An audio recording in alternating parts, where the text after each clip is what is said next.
जब कभी तुम किसी मुश्किल में घिरो, कोई परेशानी लाहिक हो, कोई रास्ता नजर ना आ रहा हो, तो रब्बना आतिना मिन लदुनका रहमतन व हय्यि लना मिन अमरिना रशदा, ये मांगो। तो ऐसे हमारी कुदरत के मौजूदे तुम्हें नजर आएंगे अगर तुमने ढंग से मांगा, अगर तुमने एहतमाम से मांगा, सोच समझकर मांगा, तो फिर ऐसे तुम्हें हमारी कुदरत के और रहमत के ऐसे मौजूदे नजर आएंगे जो तुम्हें अजीब लगेंगे, लेकिन हमारे लिए जो कोई मुश्किल पेश, ये मांगो। अब आजकल लोग कहते हैं कि भाई इस दौर के अंदर दीन के ऊपर मुकम्मल अमल करना जो है बड़ा मुश्किल हो गया, माहौल खराब है, चारों तरफ फिस्को फजूर की आग भड़की हुई है, तूफान गर्म है, झूठ का, गीबत का, बहतानों का और लोगों को ईजा पहुंचाने का और ओरियानी का, फहाशी का, बदनजरी का तूफान है। अब लोग कहते हैं कि भाई हम कैसे बचें इससे। बाद लोग कहते हैं कि अगर हमें सहाबे कराम के जमाने में पैदा किया होता तो हम भी उसी जैसे हो जाते, लेकिन हम तो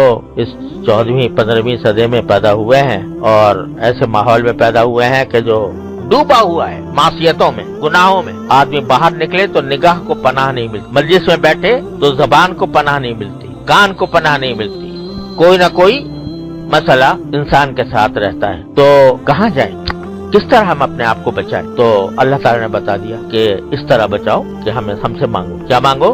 रब्बना आतिना मिन लदुनका रहमतन व हय्यि लना मिन अमरिना रशदा, ये मांगो। या अल्लाह, चारों तरफ आग भड़की हुई है मासियतों की, गुनाहों की, शैतान और नफ्स के हम गुलाम बने हुए हैं, उसको हम पर छा गया है, हम पर मुसल्लत हो गया है। ऐ अल्लाह, आप हमें इस मुसीबत से निकाल दीजिए और आतिना मिन लदुनका रहमतन व हय्यि लना मिन अमरिना रशदा। फिर देखो क्या होता। हमारे हजरत पाला फरमाया करते थे कि यूं समझो कि हशर का मैदान है और अल्लाह तबारक व तआला की बारगाह में खड़े और वहाँ आमाल बद का बुलंदा हमारे सामने कि अल्लाह मियां, आपने तो हमें अगर सहाबा के जमाने में पैदा किया होता तो हम भी वैसे ही बन जाते, लेकिन हमें तो आपने ऐसे जमाने में पैदा किया कि चारों तरफ आग भड़की हुई थी और चारों तरफ मासियतों का सैलाब था, गुनाहों का सैलाब था, हराम का सैलाब। जहाँ जाओ रिश्वत का बाजार गर्म था, कारोबार करो कदम कदम पर रिश्वतों के मुतालबे थे और बाहर निकले तो हमारे आंखों को बना नहीं मिलती थी और खुद हमारे घरों के अंदर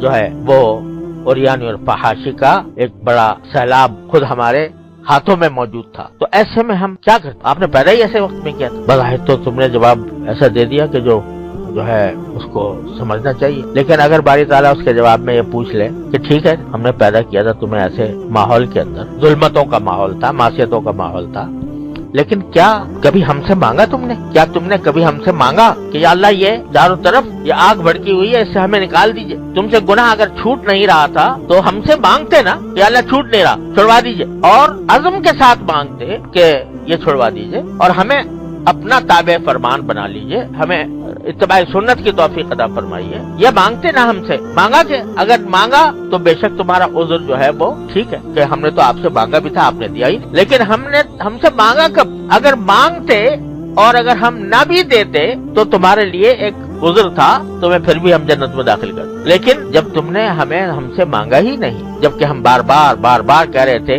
कि इन्नल्लाह अला कुल्ली शैइन कदीर, इन्नल्लाह अला कुल्ली शैइन कदीर, कोई चीज हमसे बाइद नहीं थी, कोई चीज हमसे अजीब नहीं थी, और फिर भी तुमने हमसे नहीं मांगा, तो बताओ इसका क्या जवाब है? तो इससे मालूम हुआ कि आदमी अगर कोई गुनाह छोड़ नहीं पा रहा है, अपने आप को मजबूर समझ रहा है, मजबूर हकीकतन नहीं होता लेकिन नफ्स उसको मजबूर करार देता है, तो कम से कम अल्लाह तबारक व तआला से ये मांगता तो रहे कि रब्बना आतिना मिन लदुनका रहमतन व हय्यि लना मिन अमरिना रशदा। ये तो विरदे जबान होना चाहिए, ये तो कदम कदम पर आदमी को मांगना चाहिए कि मुझे रास्ता दे दीजिए, खुद निकाल दीजिए कोई रास्ता, अपने पास से निकाल। तो अगर कोई बंदा ये करे तो कम से कम वो ऐसा होगा कि उसको अपने किए पर नदामत भी हो रही है, शर्मिंदगी भी हो रही है, छोड़ना भी चाह रहा है, लेकिन वो मुब्तला है, तो अल्लाह तबारक व तआला की बारगाह में हाजिर होकर कम से कम अपना उज़्र तो पेश कर रहा है और उसकी बरकत से यकीनन, इसमें कोई शुबे की बात नहीं है कि यकीनन